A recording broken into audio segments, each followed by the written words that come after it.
ng mga nakaupong mga leader ng ating bansa na nagagamit ang kanilang kapangyarihan para hindi lumabas ang katotohanan. Katulad nga yung mga pag-iipit ng mga budget ng isang ahensya ng pamahalaan. Ano ba, katulad nga ng COMELEC. Sana naman ay maging matibay ang ating Commission on Elections na ipaglaban nila kung ano talaga nararapat. Sana kung ganun ang maging stand ng COMELEC, ay pupurigin siya ng ating taong bayan. Pero kung magpapadala sila sa kapangyarihan o sa pananakot ng sinuman, wala tayong aasahang mabuting mangyayari sa nasabing mga kaso. Lastly, Attorney Mac, kung sakaling hindi kumilos ang COMELEC motu proprio dito sa bagay na ito kay Cheeks, sino pwede isang panang-reklamo? Well, sa akin, any concerned citizen, no? Ang problema lamang dyan ay yung evidence, no? The matter of evidence. Ano talaga yung nangyari. Ano na naman? Hindi na dapat na hintayin ng COMELEC. Di wag ka tumunog! You stupid! You full of shit! You are full of shit! Sinungaling ka! Manloloko! Scammer! Maghahain. Ikaw! Manloloko nga! Saka manloloko! Niloko mo ako! Talagang niloko mo ako! Bagamat inamin ni Mr. Escudero na hindi kita ginagamit. Wala kang ginagawan ng gamit sa akin. Pagkatapos mo maging citizen, tapos ganyan na lang, iiwan ka na lang sa ere, ganun. Yung ebidensya nga nahahawakan na nasabi ko. Anong good faith na pinagsasabi mo? Ang ebidensya ngayon ay nasa Commission on Kung Elections. manloloko! Sila, Attorney, sorry. Yung source, it's a public document. yes, Yung declaration, di po ba?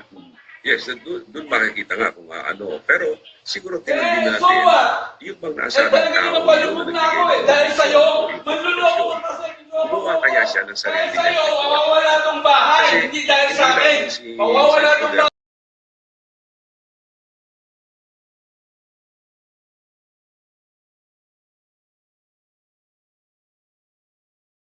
Sabi mo sa akin,